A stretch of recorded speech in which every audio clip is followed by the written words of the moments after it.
Hello everyone, Underdog Chris here, bringing you all another video. This time I'll be going over double standards. Unfortunately, double standards aren't anything new, and for as long as I've been an anime fan, I've seen loads of ridiculous ones come up. As a result, there's often bad narratives that often end up being spread. Though seeing all these awful things online being said about the stuff that I love is what inspired me to make this kind of content in the first place. It's why I made my first ever anime video essay on why the rushed Yu-Gi-Oh animes deserve a fair shot. I don't think they deserved any of the vitriol and the hatred they received, but in today's video, I'll be going over some of the various double standards that I've seen in the Naruto and Boruto series, so with that being said, I'll get started. Honestly, there's a lot to unpack here today, particularly with Sakura Haruno. To start, I'll be addressing the slapstick that we see when it comes to Sakura in the Naruto anime. I'm sure that we can all agree that the anime studio overdid it, which I address in my Sakura vs Studio Pierrot video, but I do find it hypocritical, as Tsunade acted the same way towards Jiraiya at times, due to his somewhat perverted tendencies. Granted, I know that's not all there is to Jiraiya, and I do love him as a character, though he did act like a fool during these instances. Though Kushina also acted in a similar way towards Minato at times. Hell, it's one of the reasons why Kushina was known as the red-hot habanero of the Hidden Leaf. It was because of her temper. Minato even said himself that Sakura reminded him a lot of Kushina. However, I find it baffling how people call Sakura abusive for this, when there's times that it's actually even justified because it's Naruto either being perverted or saying some messed up stuff. But because it's Sakura, people want to justify their hatred of her in any way they can, so they'll nitpick at even the smallest things to her character that don't matter in the grand scheme of things. I just find it so funny how they also think that Kushina would have an issue with Sakura when, if anything, if they were to meet, it's a pretty safe bet to say that they would get along just fine due to their similar personalities. To sum this point up though, basically, when Tsunade and Kushina do it, it's a-okay, but suddenly when it's Sakura doing it, the fandom considers it downright abuse, which is just absurd. Though, that's not even the half of it in the Naruto fandom. People still hold what Sakura said about Naruto being an orphan over her head to this very day, and have used it to judge her character for the past 25 years. I'll admit, what she said was very out of pocket, and Sasuke also told her off and humbled her, but what people seem to conveniently forget is that right afterwards she reflects on what she says and realizes that it was wrong. She then makes a vow to be a lot nicer to Naruto from here on out, and she is, and has even saved his life on multiple occasions. But what I personally find ridiculous is that Naruto himself literally insults the Uchiha clan right in front of its last surviving members in Sasuke. Let me repeat that. He badmouths the entirety of a clan who was massacred, yet nobody bats an eye. There's not only that, but Naruto himself actually had some pretty devious intentions when he first met with Team 7. He transformed into Sasuke to steal a kiss from Sakura and make her hate Sasuke, which honestly is not a good look, and it's as manipulative and shady as it can get. Yet it's played off as comedy by both the fandom and the story. For me, I just find it ridiculous how Sakura gets literally crucified for that one line that she said for a quarter of a century, when she's since then grown from it, yet Naruto, with half the stuff he's pulled or tried to pull, gets off scot-free. It just never made sense to me. Considering that, as I've stated before, after that orphan comment, Sakura became one of Naruto's best friends, and I think that if people have the same energy to hold this against her for 25 years, they should keep that same energy when it comes to Naruto shenanigans, or I don't know, just not think of any of them as that deep. Yet, other characters have insulted Naruto various times, such as Kiba, Tenten, Neji, and many others who have at some point or another put Naruto down for his dreams of becoming Hokage, when if anything, Sakura, after reflecting on her rude comment, became one of Naruto's strongest supporters, which is shown time and time again, when she is repeatedly advocating for him and saving his life, such as when she was willing to throw her own ninja career away during the Chunin exams just so Naruto could fulfill his dream, and when she fought against the Sound Ninja in the Forest of Death despite being outmatched, and when she was crying for Naruto to come back to his senses during the Tenchi Bridge arc, when he was going berserk in his four-tail state against Orochimaru. and she was also pumping chakra into his heart during the 4th Great Ninja War to keep him alive, as he was on death's door by that point. But also, people often rag on Sakura for screaming out Naruto's name during the Pain arc. The same people also wanted her to try and fight Pain herself. Firstly, as strong as Sakura is, and as much as I like her character, even I'd say that she's no doubt losing that fight. Even with the Byakugo seal, I would say she puts up a good fight against Pain, but still ultimately loses. However, her fighting him to appease the haters is not really a good idea. Let's think about this for a moment and just use our thinking caps. By this point, she was tasked with guiding and leading the other medics at Konoha Hospital and tending to the wounded as much as possible, and she was the last known major medic still alive and kicking, as Shizune just had her soul sucked out of her by Pain, and Tsunade, while trying to save everyone, got put into a coma. Once Naruto arrived, he also specifically told everyone to get out of his way. He would take care of this and he did not want any help. Sakura, as his friend, trusted him with this and respected his request. People praise Hinata for jumping in to defend Naruto from Pain, which I don't really mind, as it was a good character moment for her, despite her getting completely obliterated in the manga. The anime, though, extends this scene for much longer and makes it seem like Pain is struggling more than he really did, which is a little inconsistent, but again, it's good for Hinata, no disrespect to her. But what does get me about this is the double standards that surround this whole thing. Let's be honest, if Sakura did the same thing as Hinata, it would have ended terribly. Firstly, those same people wanting her to do something would have just called her useless anyway because they just hate her that much. Secondly, let's say Sakura fights Pain before Naruto gets there. She would probably have died or at the very least been out of commission.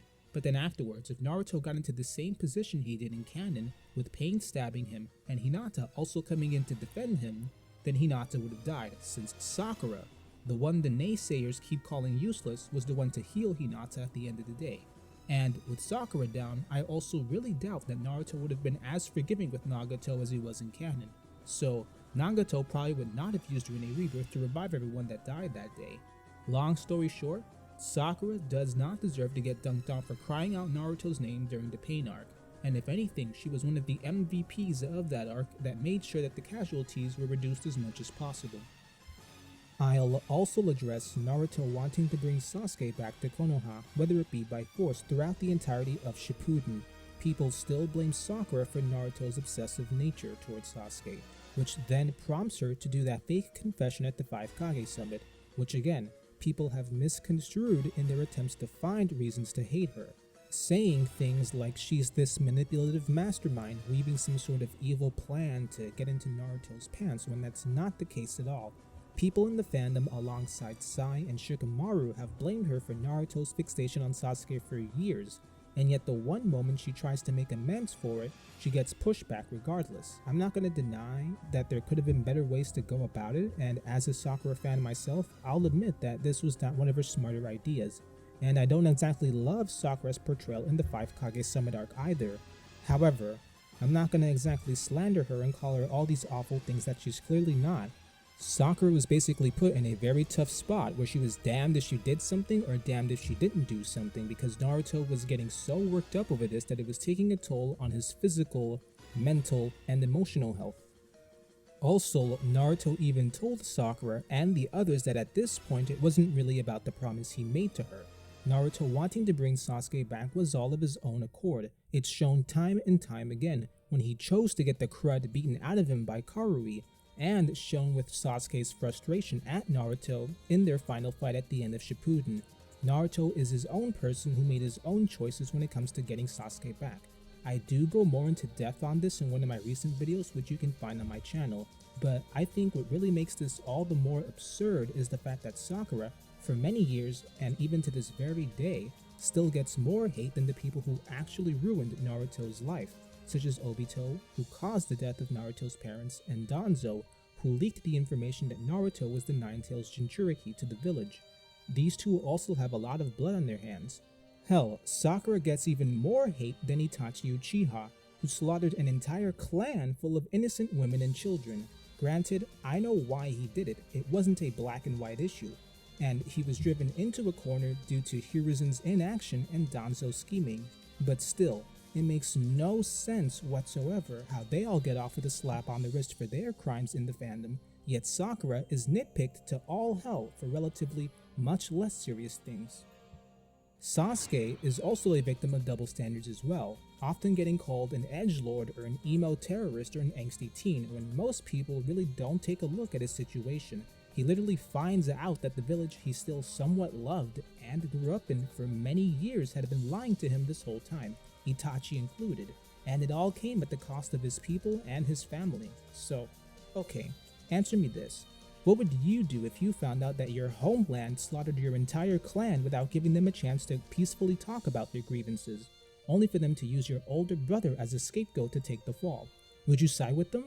No, you wouldn't, and quite frankly, you really shouldn't. Yet, people give Sasuke a lot of backlash for rightfully feeling that his own home village screwed his people over, and gave him a whole lot of flack for joining Toby, while also praising Itachi for working for the Akatsuki as a double agent, having killed numerous innocent people and Jinchuriki that furthered the Akatsuki's goals. Not only that, whenever Sasuke got a new power-up or whenever he would use a few new strategies in battle, people would often call those ass pulls, such as when Sasuke used a reversed summoning jutsu to survive Deidara's explosions. Yet, whenever Itachi or Madara Uchiha pulled some technique out of their asses, those were seen as cool. Hell, Madara somehow, some way, knew the hand signs to make himself unbound by the summoner of Edo Tensei, and got so many ass pulls and forms throughout the ninja war, such as being able to fight blind and being able to summon a Susanoo with no Sharingan eyes whatsoever, yet he's seen as one of the best Uchihas of all time. It just doesn't make sense. Unfortunately though, the double standards for this particular family in Naruto don't end there. Sasuke and Sakura's daughter, Sarada Uchiha, has also become a victim of double standards more recently, especially when it came to her time skip design into Blue Vortex. I remembered when it was first leaked back in August. Many bad faith actors and people who already hated Boruto jumped at the chance to dunk on it again, calling the mangaka all sorts of awful things and calling Sarada Uchiha a hooker and every single foul name in the book to bash her outfit, all for the mere crime of showing shoulders, wearing short shorts, and wearing high heels, when that's common fashion you see in typical girls around her age in real life. While Naruto Explained has done a whole video explaining this topic in greater detail, I want to give my own 2 cents and my perspectives on it. I just think it's highly convenient how people are saying that Sarada and the rest of the Boruto cast are not wearing ninja-like clothes now, when the original Naruto series also didn't have the most accurate portrayal of ninja clothing. Naruto was wearing a bright orange jumpsuit during parts 1 and 2, making him an easily findable moving target on missions.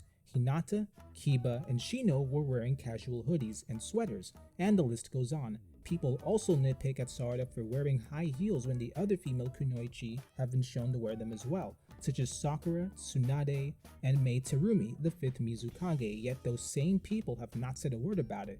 Granted, we all know Sakura gets hate for much more different and ridiculous reasons, as I've stated before. People have also nitpicked at Sarada's outfit by saying that she shows too much skin, yet Ino and Sai wore crop tops not covering their stomachs. The 6th Naruto ending also had the Konoha girls in swimsuits, as did the 10th Naruto Shippuden ending. Then you have Naruto's sexy jutsu, which is the worst offender of all in the Naruto series, where you had grown men constantly oogling over it, yet you don't hear a damn peep out of those very same holier-than-thou people about it. Other anime and manga mediums are guilty of this as well, such as Dragon Ball that had a 16-year-old Bulma in a bunny outfit that showed a lot more shoulder than Sarada's outfit, yet people saw that as iconic, and that same 16-year-old Bulma being put in provocative situations and being repeatedly perved on by the male cast, yet people saw that as humor and peak comedy. Orihime from Bleach also had a very revealing outfit as well, despite her being 15 to 17, yet the same people who were calling Sarada a hooker called this an empowering outfit. There's other examples of other anime and manga doing the same thing, but much worse.